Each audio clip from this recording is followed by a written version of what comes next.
Assalamualaikum warahmatullahi wabarakatuh. Hai teman-teman semua, apa kabar? Semoga dalam keadaan sehat walafiat ya. Buat teman-teman yang udah sering mampir di channel kami, Bunda ucapkan terima kasih. Dan buat teman-teman yang baru saja mampir di video ini, Bunda ucapkan selamat datang. Sesuai judulnya, Bunda hari ini akan membahas tentang minimalism lagi. Nah, Bunda akan membahas tentang belajar minimalis dari Ramadan.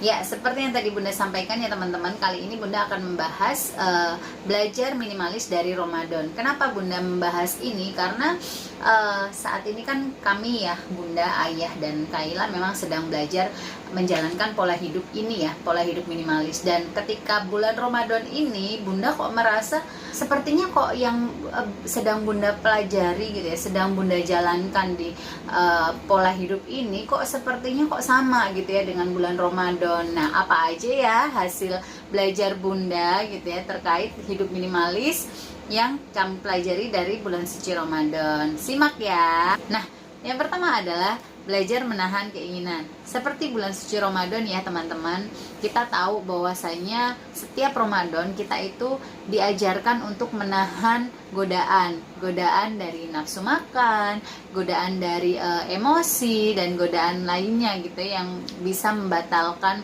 puasa kita atau bisa mengurangi pahala puasa kita. Sama seperti minimalism gitu ya, bahwasanya di pola hidup minimalis itu kita tuh diajarkan gitu untuk menahan diri dari godaan-godaan untuk berbelanja, untuk menahan diri dari godaan-godaan menimbun barang dan segala macamnya gitu. Makanya Bunda kok merasa relate gitu ya untuk alasan pembelajaran yang pertama ini. Yang kedua adalah belajar merasa cukup. Kenapa sih belajar merasa cukup? Kok Bunda melihat ada di bulan suci Ramadan dan ada di pola hidup minimalis ini gitu ya. Kalau di Ramadan kita kan diajarkan untuk merasa cukup, makan secukupnya aja gitu ya, cukup di perut kita gitu. Artinya enggak kekenyangan, enggak juga kekurangan makan. Dalam artian misalnya kita pas sahur, kita diajarkan untuk makan cukup aja gitu. Yang penting bisa membawa kita berpuasa dari imsak sampai maghrib. Begitu pula ketika buka puasa gitu ya, kita diajarkan makan untuk secukupnya saja, karena kan setelah buka puasa kita itu masih ada ibadah-ibadah lainnya seperti itu, salat tarawih, salat witir, baca Quran, seperti itu. Karena ketika kita kelebihan makan itu malah mengurangi efektivitas ibadah kita gitu, kita jadi ngantuk dan segala macamnya. Begitu pula di pola hidup minimalis, kita juga diajarkan untuk cukup, merasa cukup dengan barang-barang yang kita punya, merasa cukup dengan sesuatu yang Allah titipkan kepada kita, sehingga kita tidak diajarkan untuk menimbun barang. Seperti itu teman-teman. Yang ketiga adalah belajar untuk memilih kualitas daripada kuantitas. Kita tahu ya teman-teman, kalau di bulan Ramadan kita itu diajarkan untuk memilih makanan yang berkualitas, yaitu makanan-makanan yang bergizi untuk bisa mendukung kita dalam menjalankan ibadah Ramadan, baik ibadah puasa maupun ibadah-ibadah lainnya teman-teman, daripada kita makan makanan yang banyak atau makanan yang kuantitasnya banyak tapi tidak bergizi.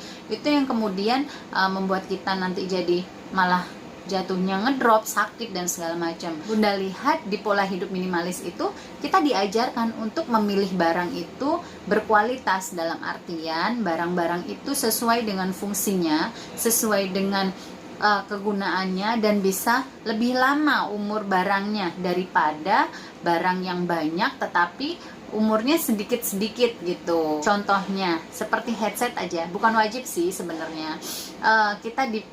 Kita diminta untuk bisa memilih headset itu yang lebih bagus. Karena kenapa? Karena kan usia kegunaan fungsinya itu akan lebih lama dibandingkan headset yang murah-murah tetapi dipakai berapa hari kemudian sudah mati. Nah, itu mungkin salah satu contohnya ya yang Bunda bisa ambil dari pola hidup minimalis yang kami jalankan. Yang keempat adalah belajar ikhlas melepaskan kemelekatan. Yang kita tahu bahwasanya Ramadan mengajarkan kita untuk banyak bersedekah. Di akhir Ramadan juga kita diminta untuk mengeluarkan zakat fitrah. Itu artinya apa? Kita diminta untuk mengeluarkan apa yang Allah titipkan kepada kita, yang sebenarnya ada hak orang lain yang ada di dalam harta yang kita miliki. Begitu pula di pola hidup minimalis, teman-teman. Kalau di pola hidup minimalis kita tahu ada decluttering. Nah, decluttering itu salah satu cara kita untuk melepaskan barang-barang yang kita miliki untuk kita berikan kepada orang lain yang sudah tidak kita gunakan tapi masih memiliki fungsi yang bisa kita berikan kepada orang lain yang memang bisa memanfaatkan fungsi dari barang itu. Yang kelima adalah belajar untuk lebih bersyukur. Yang kita tahu ya teman-teman, kalau Ramadan itu mengajarkan kita arti bersyukur itu sendiri. Bersyukur atas rezeki yang Allah berikan kepada kita, bersyukur atas makanan yang Allah berikan kepada kita untuk sahur dan berbuka gitu. Walaupun secara makan kan biasanya kita makan sehari 3 kali. Itu kan kalau puasa berarti kita makan tuh cuma 2 kali ya, dari sahur dan berbuka. Itu kita sangat bersyukur sekali gitu ya teman-teman. Ternyata bisa gitu menjalankan kehidupan dari pagi sampai malam dan pagi lagi. Di situ sangat terasa sekali ya ketika kita semakin bersyukur kepada Allah. Begitu pula di pola hidup minimalis, Bunda merasakan bahwasanya kita itu semakin bersyukur gitu ya dengan barang-barang kita yang cuma sedikit gitu ya, dari segala macam yang kita miliki itu sedikit, ternyata itu mampu kok gitu memenuhi kebutuhan kita sehari-hari gitu. Dan di situ masya Allah gitu, nggak perlu barang banyak untuk membuat kita lebih bersyukur. Yang keenam adalah fokus pada hal-hal yang penting saja. Seperti Ramadan ya teman-teman, bahwa Ramadan itu mengajarkan kita untuk fokus dengan ibadah gitu ya. Karena kenapa? Karena Ramadan itu bulan spesial yang diberikan pada Allah kepada kita hanya 1 tahun sekali. Makanya dari itu kita diminta Allah untuk fokus dengan ibadah-ibadah kita.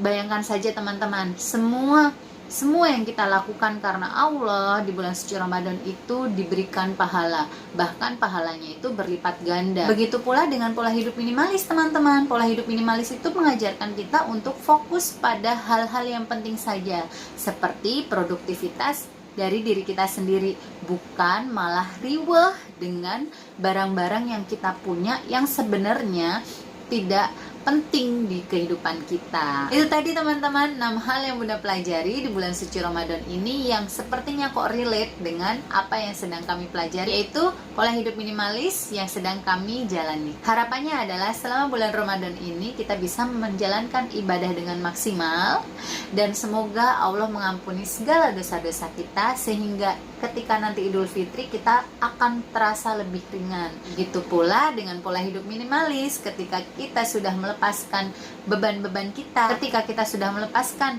barang-barang yang sebenarnya sudah tidak memiliki fungsi lagi kepada kita, kita juga akan berharap lebih ringan dalam menjalani kehidupan ini teman-teman. Ya, sekian dulu ya pembahasan minimalism dari kami. Buat teman-teman yang merasa menemukan hikmah dan belajar tentang minimalis di bulan suci Ramadan ini, silahkan share di kolom komentar, dan sampai jumpa di video kami selanjutnya. Semoga video kami bermanfaat, dan Assalamualaikum warahmatullahi wabarakatuh.